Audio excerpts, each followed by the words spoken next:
Hello, I'm your host, Rosemary Cescolini, and welcome to the O Podcast, also known as the Only Women Entrepreneurs Podcast. Believe it or not, I was a former English teacher who transformed into a thriving entrepreneur by venturing into the field of manufacturing at Royal Door Limited, a family-run business where for over 30 years, I designed and built custom-made wood doors for thousands of people all across North America. Now, my new initiative, I run O. It's crafted to provide strength and guidance to young women as they delve into alternative professions such as construction, mining, manufacturing, and entrepreneurship. Here, you'll uncover motivating tales of achievement and priceless perspectives from women who have taken charge of their own lives, setting a path for the next generation. Let's break barriers and build a more inclusive future together. Today, we are privileged to feature Peggy Bell, whose transformative journey through the mining sector has left an indelible mark on both business and society. With over 15 years of dynamic leadership and innovation in mining, Peggy's story embodies resilience, foresight, and the power of visionary thinking.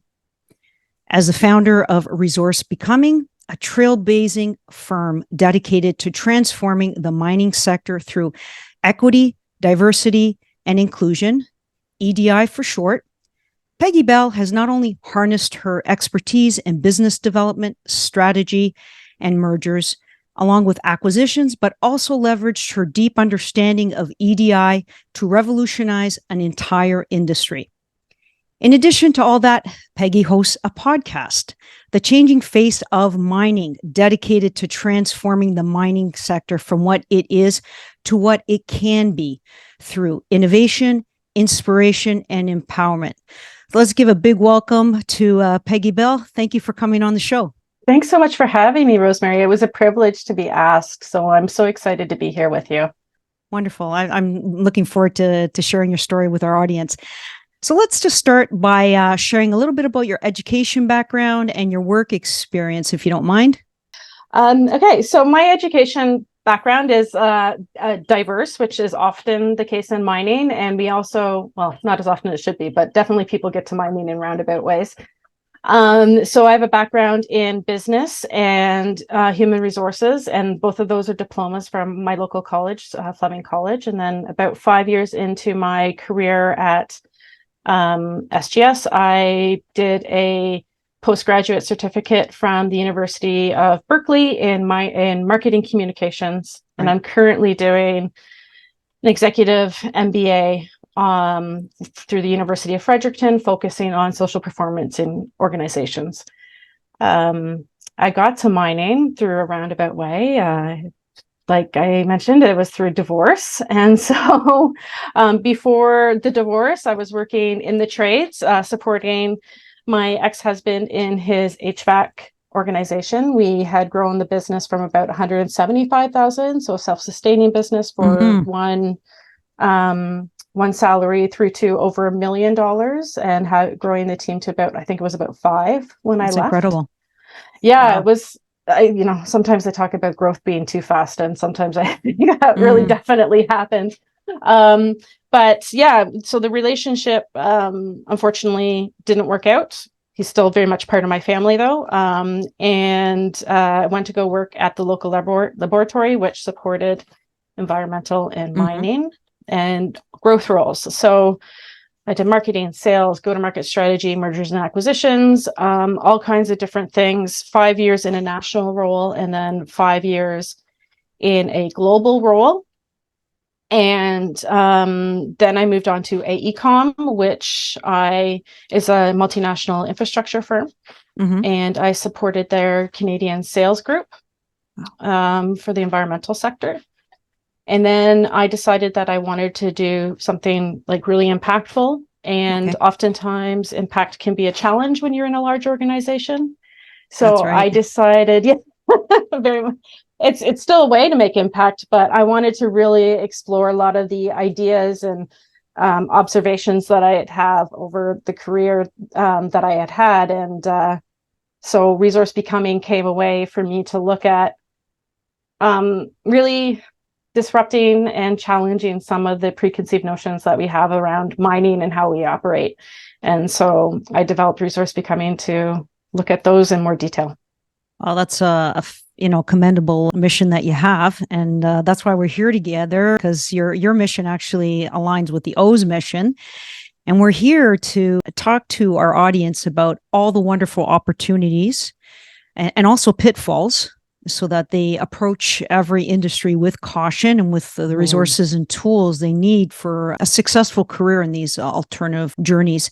So what opportunities right now would you say exist for women in the mining sector? Yeah, so now is a really interesting time to get into mining if somebody is quite focused on that. We do have a strong push for equity, diversity, and inclusion. There have been some protocols that have come out in Canada and have been adopted in other jurisdictions, including Australia and South America, where we look to owner-operators, so those that are running either projects in the early stage of development or operating mines, where they're being pushed to look hard at what their equity, diversity, and inclusion is. So we really need a diverse set of backgrounds to help them through that process. Looking at communicators, so somebody that has done corporate communications or investor relations or marketing. That's one set. Community engagement, where we can look at how do we operate within the communities, oftentimes the remote and Indigenous communities. So how can we begin to develop those relationships early? Then you get into the really fun technical stuff like data science and AI and machine learning, and helping organizations produce leaner with less impact to the environment. So, you're taking less earth out of the ground. Environmental remediation specialists that can look at how can we begin to reclaim the earth, and what are native species of biodiversity that we can begin to leverage more. There's so many different opportunities, and I think it's not something we're very vocal about in the industry, which is why I'm excited to be here today, because hopefully I can reach somebody with a little bit of, and spark their interest a little bit more in what they can achieve.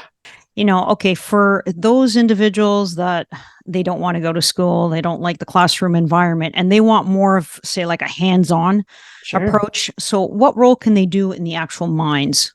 Yeah. Oh, gosh.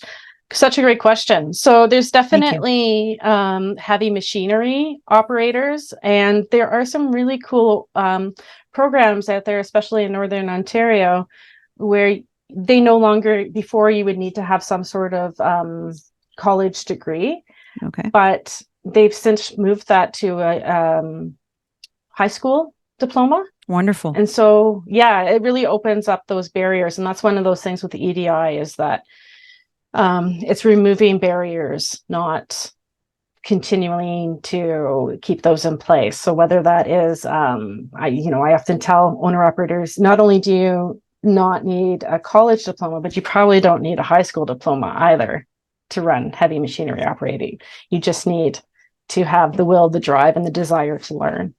And on private property, you don't need a driver's license either. So if you can find... Good to know. Yeah, it is. So if you can find those organizations that are, looking at removing those barriers, those are definitely opportunities. And another one that I'm really interested into learning more about is gaming. So really? How so? Yeah. So I'm curious now. Yeah, such an interesting one, eh? It is. With autonomous vehicles or autonomous operations, we need people that can game. So, wow, that's a big vision. I didn't even consider that job opportunity, especially the young generation. They like being close to their games and all this virtual reality. That would be very attractive for them. Yeah, it would be really, and unfortunately, gaming is still very much male dominated. So if we can entice young women, like, grade 9, 10, 11 into gaming, Okay. Not only is it something fun that they can do, but they really are truly, it's not like your parents used to say where, you're frying your eyes and your brain. You are actually learning a skill that is quite complementary to mining. Correct. And the benefit to that is you don't have to leave your community necessarily to do it. Mm-hmm. So you can work from home, yeah, basically? you can work from home. Yeah. So you can be Nice. close to and there's organizations out there. One of them is Peter Lucas, where they are looking to develop these employment solutions that you can game from anywhere. So you can be close to your elders and you can be close to your social safety net, while earning a pretty good salary and not having to leave the community. So that's really exciting as well. Actually, I'm happy that you mentioned a pretty good salary. So I'm not going to hold you to it, but just a rough approximation, someone that would like to get into a career in mining in general, what would be the average pay? Sure. So like somebody that's starting, if you're working for an owner operator, you're looking at north of $70,000 To start. To start. Yeah. Wow, that's Yeah, great. Wow. absolutely. Yeah. So, and it will depend. If you get into service providers, it might be a little bit lower. But it's definitely a living wage. Right. Absolutely. So yeah, it's all about how marketable you are. The more skills you acquire and experience, the higher you climb on the social ladder. Because I noticed that with my parents who were working poor immigrants, and they came with very little, but they soon were able to climb the social ladder because they just went out there and learned and tried everything.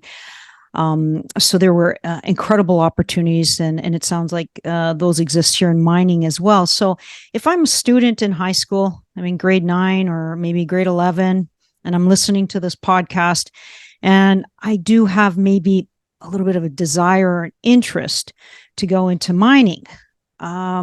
Is there anything right now in the education curriculum that covers that specifically? I don't know, in the geography courses or geology. Do you know anything about that? And you can share that insight? Yeah. So I do think that that is a bit of a gap. Okay. And there are people out there that are working towards changing that. So you have, the Mining Industry Human Resources Council, and there's Mining Needs You. And these are organizations that look to develop curriculum and look to support kids wanting to get into mining. So I'm a mining career ambassador myself, where that means I go out and I talk to kids about what mining looks like and, all the cool adventures you can go on. But at this point, it is very much the kids having to try to figure that out for themselves. And that has been dilutive to our educational offering in Canada. Unfortunately, we are losing some education programs at the post-secondary level, but that's not to say that I don't want to be dissuasive to anybody. Like look at geography, look at geology, do an engineering technology course if you can at college. You don't have to go to university, but just those primary skills that can help you. And then like university you can always go back to university. Absolutely. Right. There's no timeline on that. Yeah, exactly. And I'm trying to be flexible with my kids as far as, just take something that you're interested in. If you're interested in rocks, then do geology, because that's a great potential. But also look at, understanding communications. Don't narrow so down that you don't get a well-rounded understanding of what the mind, like I'm really a big fan of breaking down silos. So if you want to go into geology, take a communications course so that you can learn how to talk to people. Like that's really key. Okay. And if you have this knowledge, are there any specific mining company that you know of that students can get in touch with that might have a cooperative program? Like maybe they want to try it out for a summer to see, hey, maybe this is something I like to do and I want to explore that possibility. Oh, wow. I do know that there's environmental contractors out there that you would get a bit of an adjacent field. They work at mining organizations. One of them is Milestone Environmental. They hire co-op students. If you are in Northern Ontario and you're doing your high school co-op, quite potentially there are. I'm not entirely sure. Okay. But a lot of these, it is beneficial to the organization to be a part of that community. And a lot of these organizations like Glencore or Valet, they get involved with education. And so reach out and see what's out there. SGS, which is down the road for me, they support Minds. They will do college post-secondary co-ops, so summer student type stuff. So even if you graduate from, I was going to say OAC, and that's totally dating me, grade 12. No comment. I'm staying quiet on that one. Oh man, but you graduate from grade 12, and those organizations might have summer student roles. So okay, now that you open that door, you have to explain what OAC is to our younger community. Was it Ontario Academic Credits? And it was your grade 13, I want to say? Your extra year in high school, which you younger generation got to miss out. And you know what? We had to fulfill another year of school, but found ourselves very prepared, though, for life with that extra year. Oh, yeah. I totally want my kids to do a gap year. Like, just take a year off, work. It's something to consider. Some money. Yeah. Absolutely. So, O is all about helping women overcome any obstacles, and the mining sector is known for its complexity. Mm-hmm. How do you envision the future of this industry, and how does resource becoming contribute to this evolution? Yeah, so the future of mining is really bright. We are moving from a hydrocarbon-based economy. I believe that the International Energy Association just announced that we are actually now moving away, and it's like the end of the road for hydrocarbons. So that would be your oil and gas organizations, and moving into, I call it big oil to big shovel, and big shovel being the importance of mining in the supply chain of society. So everything you look at, like the computer we're talking on right now, that was because mining was there. Cell phones, internet, even because you have commodities in your fiber optic cables. Like there's just so much different pieces to that. So the future of mining is really bright. I hope that the complexity gets a little easier. Right. Insofar, we have long project cycles. Like it could take up to 20 years to build a mine because you have investment processes you have to go through and so many different things. And there's innovation out there that's happening to try to shorten that path to operation.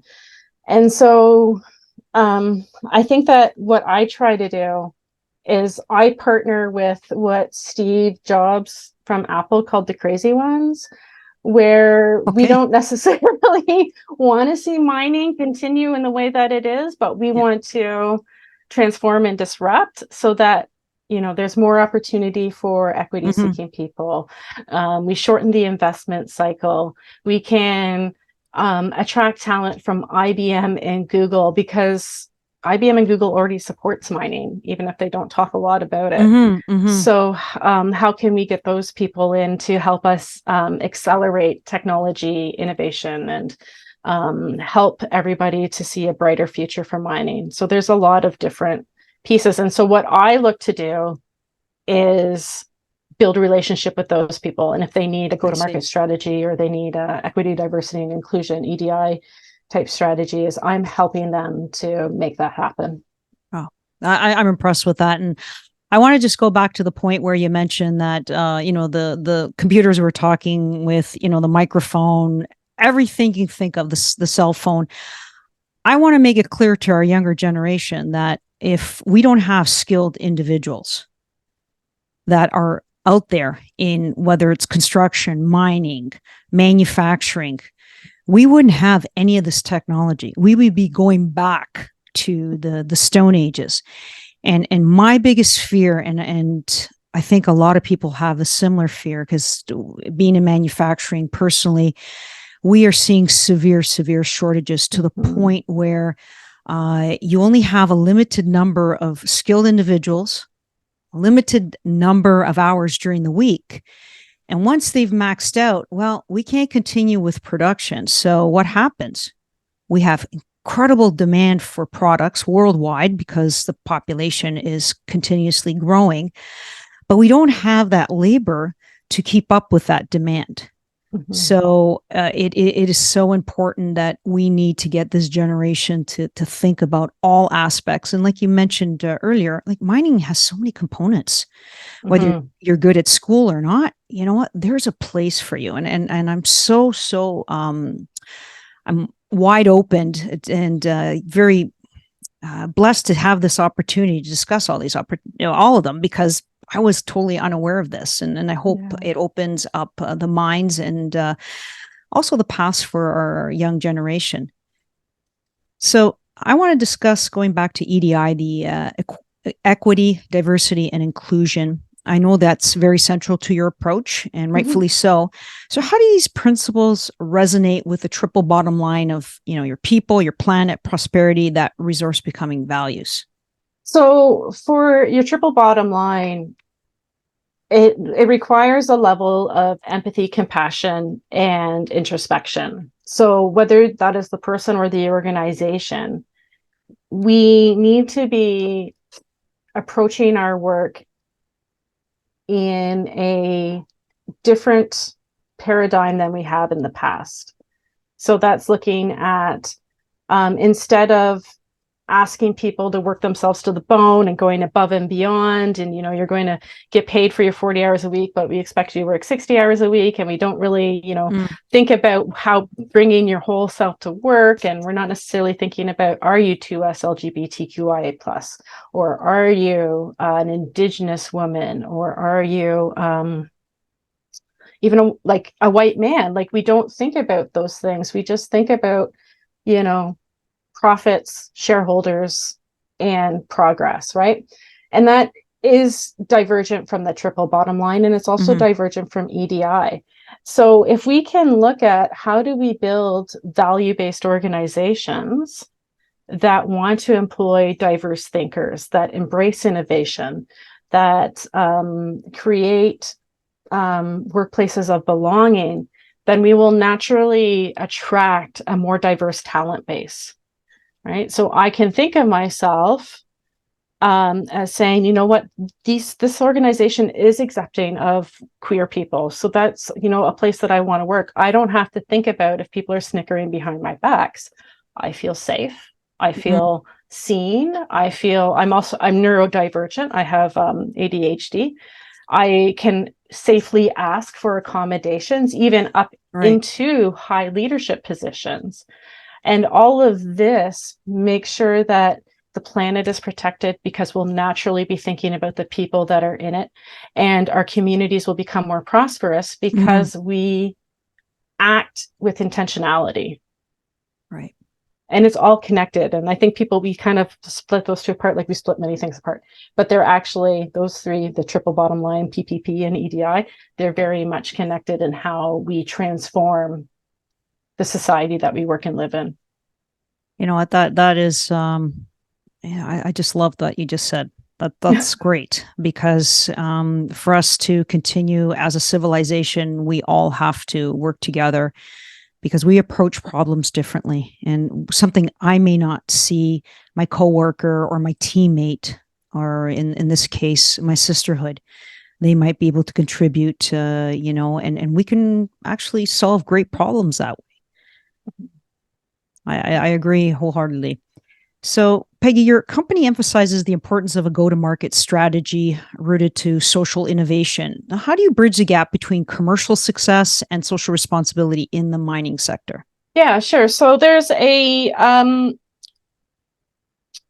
stream of thought, a belief system that's called design thinking, and it came out of the tech sector. And design thinking looks at solving problems, same thing, going back to the empathy piece, where you're solving human problems, not technology problems. And so this looks like a lot of stakeholder engagement, stakeholders being not Indigenous communities, those are rights holders, but you would also include them in your process of thinking. And you interview, what is the human problem that you're trying to solve? So an example I often give is, we have a talent deficit in mining. a solution to that talent deficit is automation. We're going to automate the process plant. We're going to automate the trucks and the haulers. Well, that's good. That will solve your talent deficit, but it will also create a whole nother problem. And that is typically or often Indigenous people are the ones that are filling those truck driving jobs. In Australia, about 55% of the Indigenous jobs on site are truck driving jobs. Okay. So if we automate that, what does that mean to our impact benefit agreement, which is the agreements we create in Canada to support the communities that we work in? And so that's creating a whole nother problem, right? Right. So that's where the gaming comes in. But it's really about how can I, as an autonomous vehicle manufacturer, actually live up to that very common marketing slogan, oh, we're your partner. But how can I go further? How can I say, create relationships in communities, work with elders and Indigenous leaders to develop these training programs and capacity building. And then I can go to the owner operator and say, listen, I already have existing relationships with the Indigenous leaders of this community. And together we have built this solution to go along with our autonomous vehicle operation. So it's a matter of pushing not just what the technology can do, but how the technology can also solve some of the social and inequity problems and create opportunity to equal economic access. How can we blend all of that together? Okay. So it sounds like your approach is like a social entrepreneurship. Yeah. Which is similar to Ben and Jerry's ice cream. Yeah. Right? Everyone knows Ben and Jerry's. Sure. But a lot of people don't know what their premise is. And their premise is their success is based on everybody's success. So we go all the way to the farmer who's working the land, growing produce, to someone making the product, then delivering it, packaging, and of course the consumers. They want to make sure that the whole community gets the benefits. That way they can keep growing, they can create employment opportunities. And I think that is a healthy and holistic approach for businesses in all levels, if it's possible to create something like that. And that's where we're going to be moving forward more with inclusivity and being able to solve real problems that we're facing in society at the moment. Yeah, it is very much. I feel like now I'm stealing from Ben and Jerry's, but no, but it is very much like that's the way that we need to be thinking about, because during this process of moving from big oil to big shovel, is I often use the analogy, a couple of analogies. One of them is you can't be chasing good money after bad. So we don't change the world and, fulfill what we need to do with net zero by continuing the same process we've always done. Right. And the other one is like it's Spider-Man, with great power comes great responsibility. Good one. Right. So as mining continues, mining already is an incredibly powerful sector, but as we continue to grow in power, we as a sector, not just the owner operators, but the service providers and everybody that's involved with it, need to understand that we also have a great responsibility, because while the global demand might be driving the consumption of the commodities, it's the communities that are most impacted by what we do. So we have to be looking at everything we do. There has to be a social lens to it. That's correct. Just looking at our own family business, where we manufacture wood doors, and one thing, we're very environmentally friendly. We recycle everything. We get end pieces of wood and we actually glue or laminate them together to make other products. So very little waste. But the other thing is, when we do bring in truckloads of material, we always buy from a farm that's been replanted. We don't go in and just chop and cut because, like you said, it does affect communities. And one thing, though, that we found challenging as a company is, consumers will come and say, hey, I saw this mahogany door, and can you make one for me? And I said, sorry, I'm not going to do that, because simply for those reasons there, that I care for the environment. I want to make sure that there is enough resources for forthcoming generations. And I just want to make people aware that sometimes companies, they have to be able to take that stand and say, no, this is not acceptable. And as consumers, you also have the responsibility to say, well, what is the manufacturer or the mining sector saying? You know what? Let's protect our resources so that others can enjoy it for future generations. Yeah. Yeah. You mentioned earlier on in the interview about the lab, and it's just an innovative initiative fostering collaboration and problem solving in the mining sector. So can you just elaborate more on the goals and purpose of the lab, please? Yeah, so that's another piece that came out of my research into design thinking, is that we have these very abstract, challenging questions going on in mining right now. Like we talk a lot about, how do we attract talent? How do we change the mining people? How do they perceive mining? Because right now it's, seen as quite dirty. And so all of that is so abstract to people, but what the lab does is really brings it down into a personal level. So it's making, it's about teaching geologists how to communicate with Indigenous peoples. And oftentimes, I'll give you one example with that is that we talk about community engagement happening early when the drill hits the ground. Well, the drill hits the ground about 10 years after they start exploring, right? It's a long time. It is a long time. And all that 10 years is missed opportunity, where we could be spending a lot more time talking about what we want to do, creating those relationships for capacity building, level setting, and coming to those agreements. Right. And so what the lab does is a collection of courses that I'm working on developing with various participants in the sector that will help us to make those questions more realistic, so that people can go away thinking, all right, I can handle the talent deficit. I know how to build an employee value proposition. Psychological safety is not nearly as abstract as it was a day ago. And so that helps to rewire brains and get people thinking about different things. Yeah, and it's so important to kind of cut back that wait time before that drill is in the ground, because if you are an investor, you want a return on your money. Everybody does, right? And you can't do things for free. We all have to pay our grocery bills, right?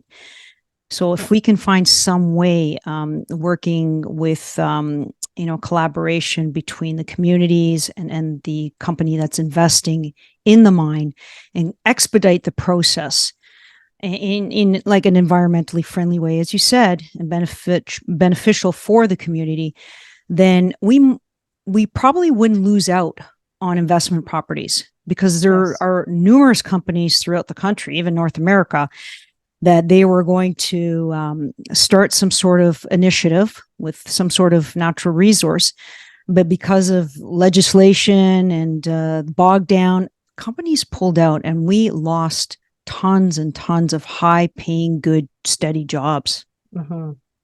Yeah, that early engagement is so critical to that. And one of the pieces that I often talk about is that we build these projects, we start these projects with the assumption that they're going to move forward. But we can't necessarily take that frame of mind. We have to take it from this is Indigenous land, and yes, of course, from the owner operator's perspective, we want to invest in the outcome and we want this to move forward. Of course. Absolutely. But if it is honestly going to be a complete non-starter with Indigenous communities, as is their right as rights holders, then why would we not put that effort into another area where potentially those rights holders are welcoming to the mine, right? So that, it accelerates project development. It's a better use of money. It's respectful of Indigenous peoples and their wishes. So that immediate investment of the outcome, yes, we're going to have a mine here, is maybe not the best approach. The best approach might be, let's investigate what this is going to look like. And if it is feasible, truly, not from an engineering perspective, but from an environmental and social perspective first. And then we can get further down into the engineering based on whatever our drill says. Well said. always dedicated to collective growth and learning among women. And through the lab, you've cultivated creativity, growth, transformation, which is commendable. Can you share some success stories where participants left inspired to drive change within their own organizations? Oh, that's such a good question. Thank you. I like to think I've inspired change. We try. I try to. I definitely have heard feedback as far as like my messaging being inspirational and different from the rest of maybe not the rest, but from many people's thought process. So I'm a member of a collective called the Femina Collective, where we're a bunch of women that support each other in mining, right, or natural resources. And definitely they have given me feedback that I continue to inspire them, and I continue to, which is like so humbling, like because I just, right? Like I just look at these women and think, you're like the smartest people I know. Like I barely even hold a candle to what you're able to accomplish.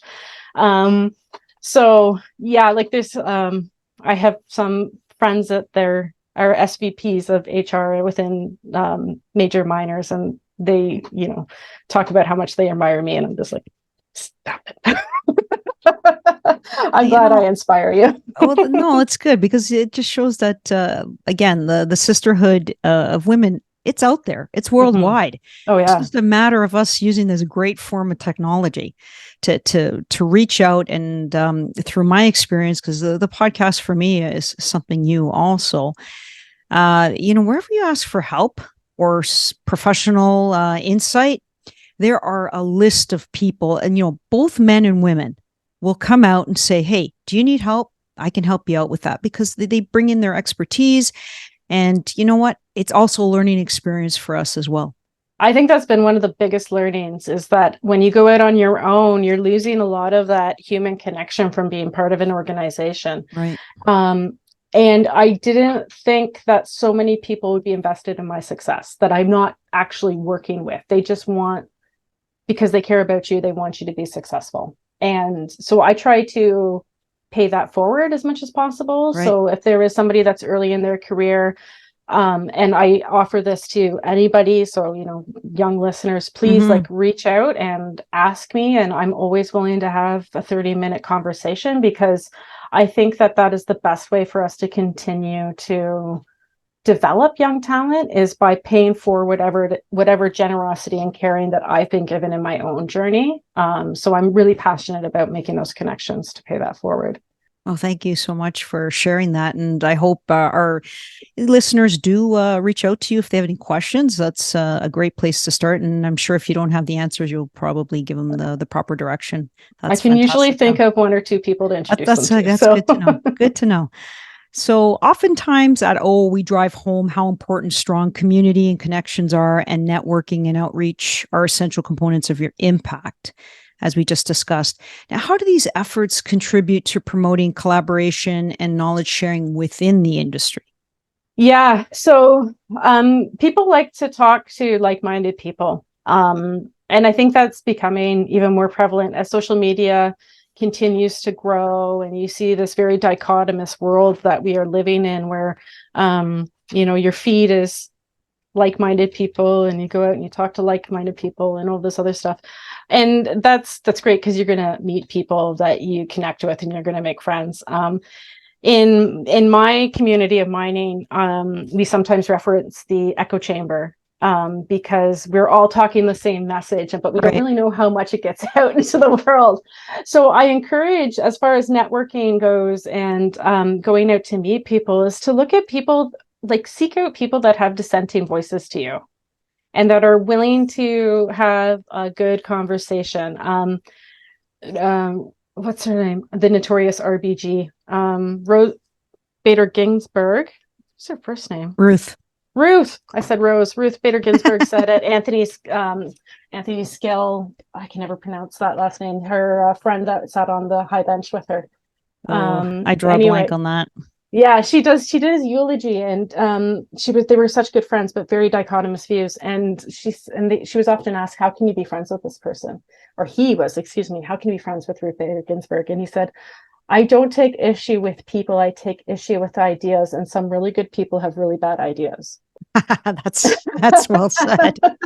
And I think that's so amazing, is that if we can network and talk to dissenting voices, that arms you with power, and that arms you with a perspective that you can bring into the future with you. So you can, when you're coming out with these ideas, thoughts, plans, is that you can say, oh, wait a second, World Wildlife Fund is going to think badly about this. So let's talk to them and see, is there a way around this? Or, of course.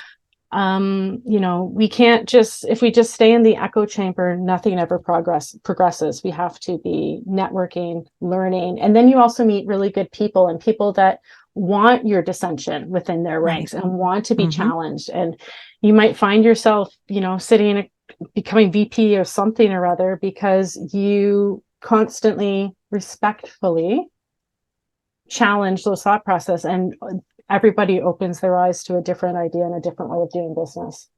Yeah. And I think that's the key for us in working out our problems. You know what? As long as there's open dialogue, like yes. You and I, we might be thinking, like you said, differently, but I'm willing to hear you out and respectfully, and you do the same for me. And at the end of the conversation, you might still hold your values and I hold mine, but at the end of the day, it gives us something to think about. And I don't have an animosity towards you. I just respect your ideas. And again, we need to drive home the message that we have to work together, despite how we view the world differently. Because again, we mentioned earlier in the interview is you might see something I'm not seeing, and we might be able to solve that problem. But if we're, not going to respect our dialogues, then we're always going to be at the same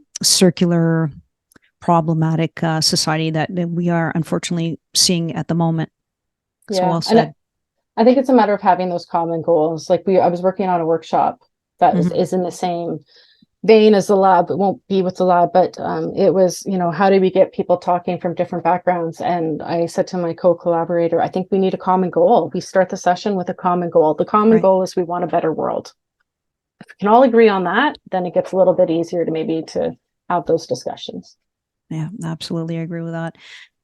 So leadership mindset plays an important role in fostering inclusivity. How do you believe women leaders can cultivate a mindset that promotes equity, diversity, and inclusion within their own organizations? Yeah. So unfortunately, sometimes we still have that conversation where there was that scarcity mindset for such a long time. We only had a certain number of positions within mining leadership that were allotted to women. I don't know if that's the way you want to say it. Okay. And so it was incredibly competitive. I think I know that's changing, that we are moving into one of abundance, where we do believe in banding together to create change. And so I think it's really important for women, similar to how I said before, is to give back and make yourself open. There are going to be equity deserving people out there that want to have help, need to have help. And so if you see somebody struggling, or if somebody comes to you for help, do so with an openness and take time. I find a lot of people are very respectful of calendars. So they'll say, I just need 15 minutes. Everybody has 15 minutes that they can give. And if you, for whatever reason, or say, you're on site somewhere and you're going to be a month away, then be upfront and say, maybe I can't help you for another month, but this person might be really good support for you. And just try to, create a system of trust, be truthful in the way you talk to people. Don't hold back information unless for whatever reason you need to sign an NDA at the request of the organization. But arming people with information helps them feel safe. So, and I think that's something that women can provide, not because it's a gender thing necessarily, although I do think there is slightly that, but I don't want to be stereotypical, but also because we've experienced the secrecy and we've experienced the boys club. And so don't do that yourself. Open it up to everybody that you can. I love that. Achieving sustainable change often requires long-term commitment. So how do you ensure that the strategies implemented by Resource Becoming result in a lasting impact within the mining sector? Yeah, so there's definitely a need for measurement and continuous measurement. Right. And there also has to be vulnerability within that measurement. So if we're looking at it from an EDI perspective, there's various ways that you can measure that. And psychological safety, you can, do surveying, and whether that's in person or through a drip campaign or what that might be. Drip campaign being a couple questions every week to ask your talent how you're doing. And so that gives you a really quantitative view of how that organization is performing. And then you can also do the qualitative, which is the interviews, the stakeholder interviews, the talent interviews. And so, if you have to be willing to be vulnerable in that, because you may find things that you don't want to know. Okay. Right. But that knowledge is power. I think one of the things we're learning as we go through this EDI journey is that we're uncovering misdeeds being sexual-based violence, sexual harassment, gender bias, all kinds of different pieces. But if we can't acknowledge that, then we can't fix it. And so that measurement allows you to understand where the problems might sit, what the underlying unconscious or very conscious bias of the organization is. And it gives you it empowers you to be able to change your organizational culture. And it takes time. But once you get to that acknowledgement and empowerment, you are way further ahead than you were before. With commercialization, you could do a similar type of measurement as far as, what now is our equity, diversity, our equity deserving employment looking like? Are we increasing? Do those people belong? You might have, if you have a retention problem, I would look at that not as a they versus us problem, like, well, they just aren't good employees. No, there is probably a pretty good chance that they don't feel like they belong, right? So why are you having a retention problem with your equity deserving people? What is it stunting your growth? Because, when you have a retention problem, then you're paying out more money to train and recruit. And so that's going to have a direct impact to your bottom line from a revenue perspective.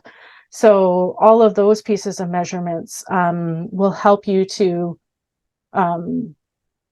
iterate and develop ideas to mitigate those problems and challenges.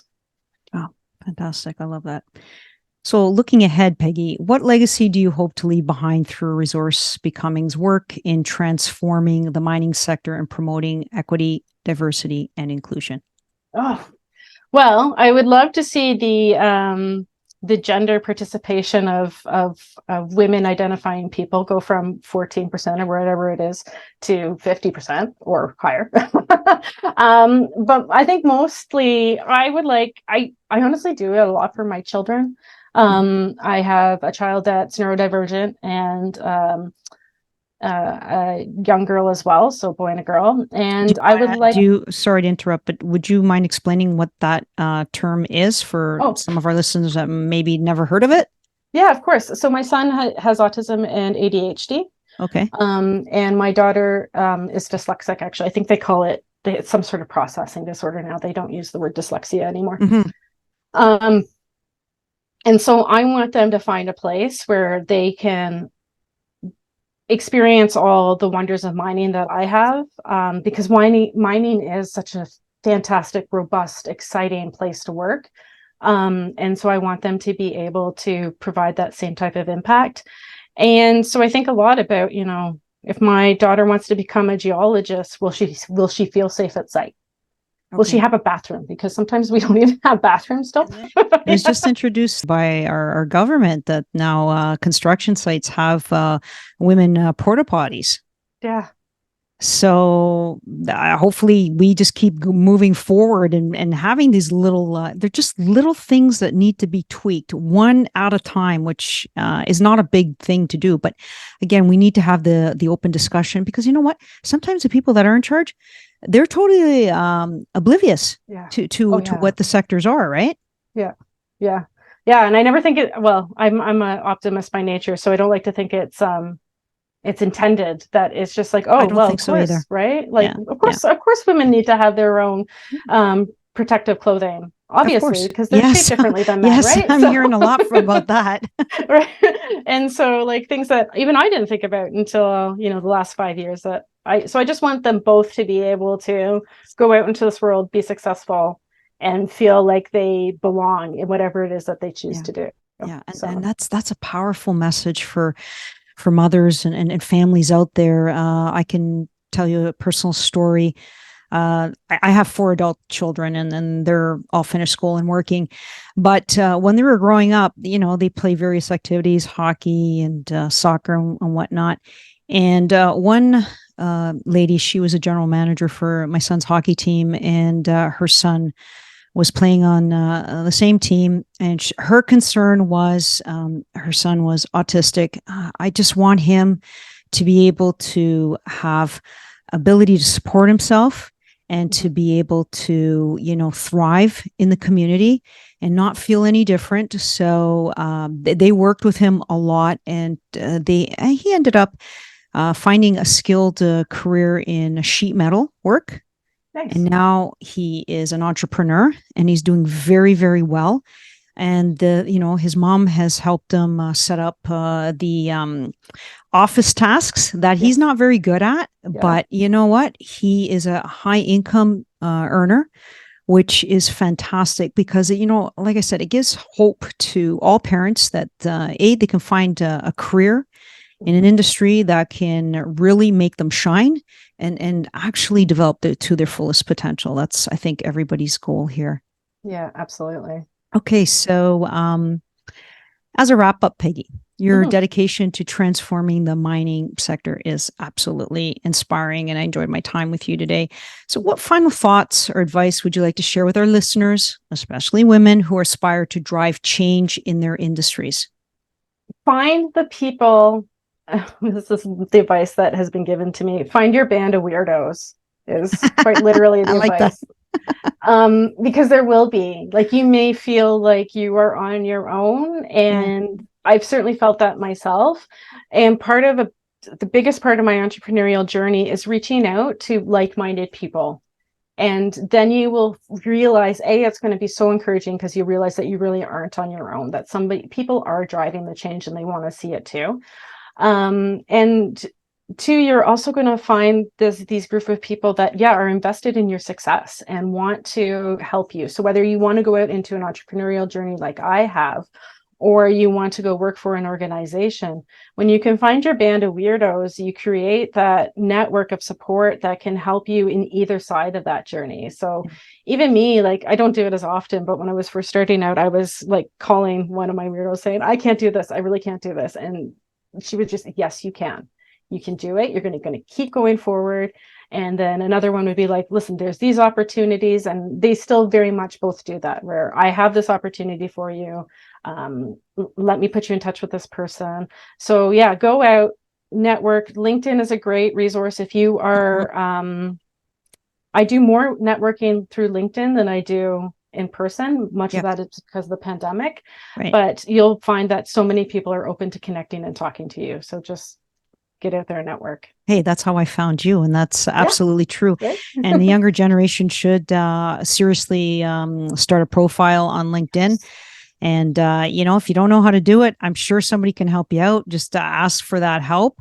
So for women inspired by your journey, Peggy, how can they connect with you directly on Resource Becoming, or if they want to listen to your podcast, The Changing Face of Mining? Can you please give us the details? Yeah, so The Changing Face of Mining is recorded every Wednesday at 3:30. I typically do it through a LinkedIn Live. So you can find me LinkedIn. I'm Peggy Bell, Resource Becoming, and The Changing Face of Mining. Any one of those three. I also am on YouTube as The Changing Face of Mining. I am not that proficient at actually the podcast part, so I'm only on Spotify right now. I'll get there for that one. My website is resourcebecoming.com.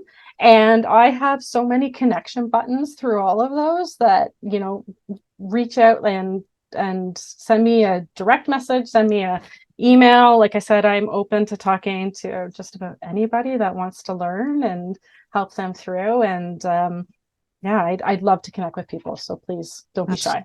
That's great. Sorry, go ahead.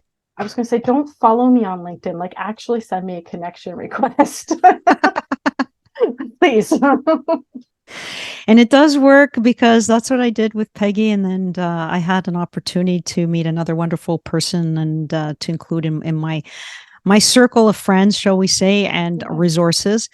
I want to definitely say thank you from my heart for sharing your insights and expertise with us. Your journey definitely embodies the spirit of empowerment.